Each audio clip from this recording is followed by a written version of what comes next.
Bab 1288. Aku cuma 2 juta. Hah, hah, huh. Mereka ingin mematikan api, dan sebelum mereka pergi ke keluarga Lee untuk menyelesaikan rekening, Makri ini dikirim datang sendiri. Beberapa sosok itu, seperti hantu dalam kegelapan, bengis dan mendominasi. Brother Zen dan yang lainnya bergegas ke kerumunan dan mulai membunuh. Bang, bang, bang. Seperti serigala menuju kawanan mangsa, sangat ganas. Makri kaget. Dia tidak menyangka Brother Zen dan yang lainnya begitu galak.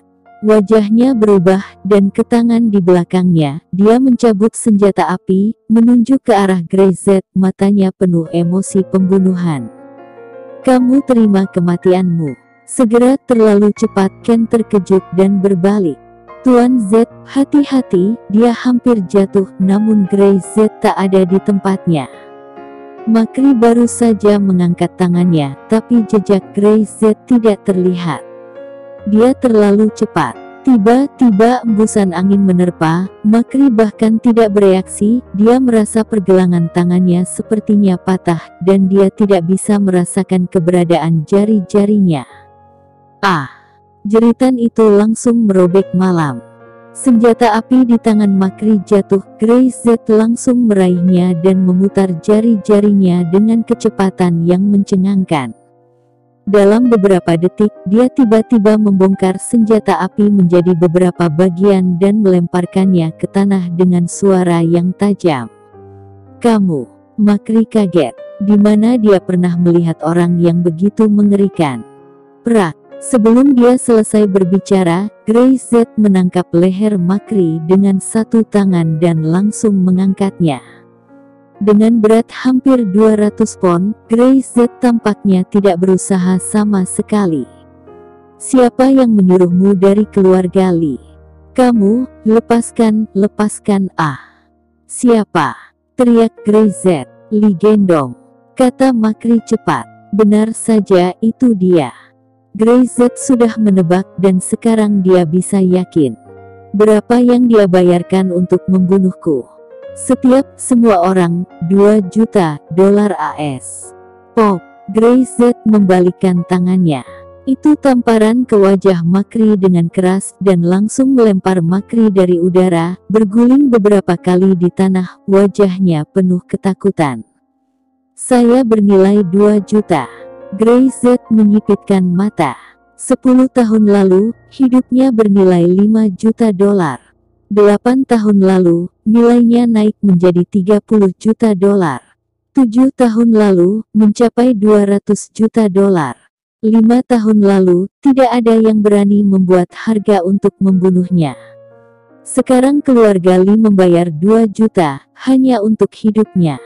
Jika petinggi sejati di dunia tahu bahwa mereka tidak membutuhkan Grey Z untuk bertindak, mereka akan menginjak-injak Lee Gendong sampai mati. Karena dia tidak memiliki rasa hormat yang mendasar terhadap Grey Z, dewa perang timur yang menakutkan. Makri ketakutan dan tercengang. Dia menoleh dan melihat. Di antara lusinan orang yang dibawanya, tak ada satu yang bisa berdiri, entah dengan tangan patah atau patah kaki, dan menjadi cacat dalam sekejap mata. Blok ke-8, kapan begitu banyak orang kejam datang? Bagaimana bisa ada orang yang begitu mengerikan di sekitar Ken? Kamu, siapa kamu? Suara Makri bergetar. Jangan khawatir tentang siapa aku. Grey Z berjalan ke arah Makri dan menatapnya dengan merendahkan. Aku hanya memberimu satu kesempatan. Jakun Makri tergelincir, dan untuk pertama kalinya dia merasa bahwa kematian begitu dekat dengannya. Dia memiliki senjata api, tetapi di depan Grey Z itu akan menjadi akibat dari kematiannya sendiri. Keluarga Lee. Di blok ke-9 Anda dapat menghancurkan sebanyak yang Anda bisa. Jika Anda tidak dapat menghancurkannya, maka hidup Anda akan hilang. Grey Z berkata dengan dingin.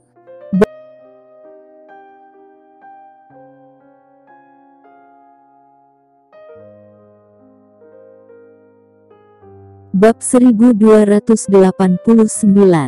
Pergi ke semua blok. Suara dingin dengan aura membunuh membuat Makri gemetar.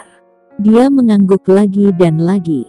Pada saat ini, tidak peduli apa yang dipikirkan dalam pikirannya, dia tahu satu hal. Apapun yang dikatakan Greyz, dia harus berjanji. Hancurkan industri keluarga Lee. Itu anggota kamar dagang Gold Star yang sangat kuat. Tidak ada yang berani memprovokasi dengan mudah. Tapi sekarang, jika dia tidak menyetujuinya, maka dia akan benar-benar kehilangan nyawanya. Makri melihat di tanah senjata api yang dibongkar menjadi beberapa bagian oleh Greyz. Jakunnya tergelincir. Bagaimana mungkin dia berpikir bahwa dia akan bertemu dengan orang yang begitu mengerikan? Bahkan jika dia memiliki senjata api, itu adalah jalan buntu di depan Greyz.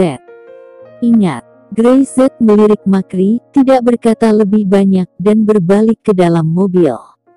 Ken berjalan ke Makri dan menundukkan kepalanya.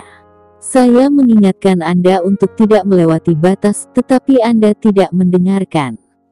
Sekarang Anda masih memiliki kesempatan, saya harap Anda menghargainya. Jika tidak, bos blok ke-9 akan berubah. Dia mendengus. Dia sangat senang. Kapan lagi dia bisa melihat Makri begitu terpuruk? Biasanya orang-orang di lingkungan ini memamerkan kekuatan mereka satu persatu, dan mereka tidak menaruh perhatian. Tapi hari ini, Makri harus tahu bahwa orang-orang di blok ke-8 bukanlah sesuatu yang bisa mereka bully.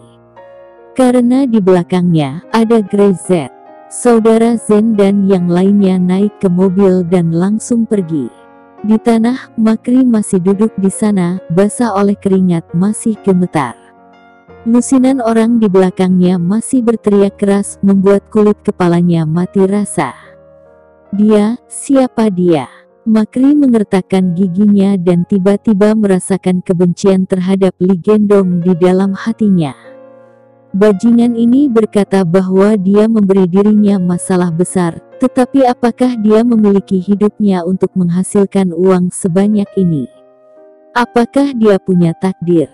Lee Gendong bahkan membiarkan dirinya menyinggung seseorang yang tidak boleh dia singgung. Brengsek.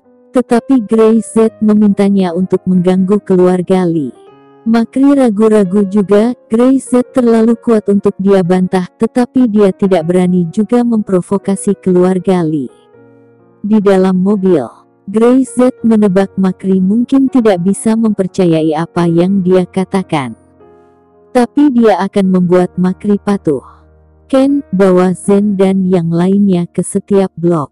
Ken terkejut. Apa? Aku bilang, di 13 blok kasino, selama itu adalah pengusaha Sunrise, pelecehan tidak diperbolehkan, dan tidak diperbolehkan untuk memprovokasi mereka.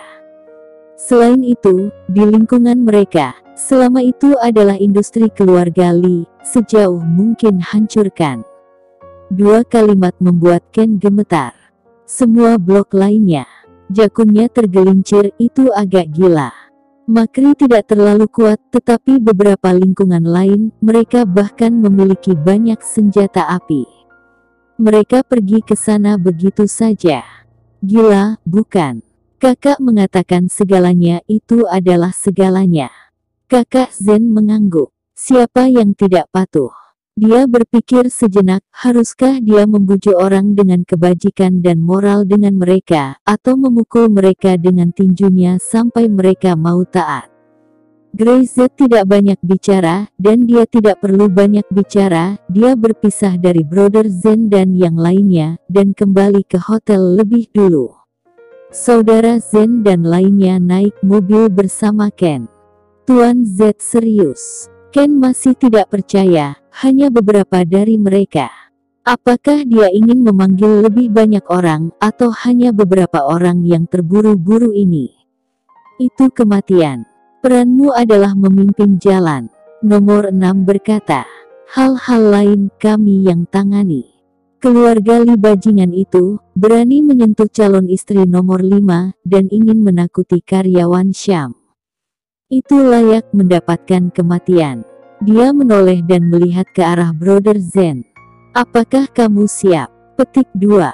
Tentu saja saya siap, tapi saya sedang memikirkan cara mana yang akan digunakan.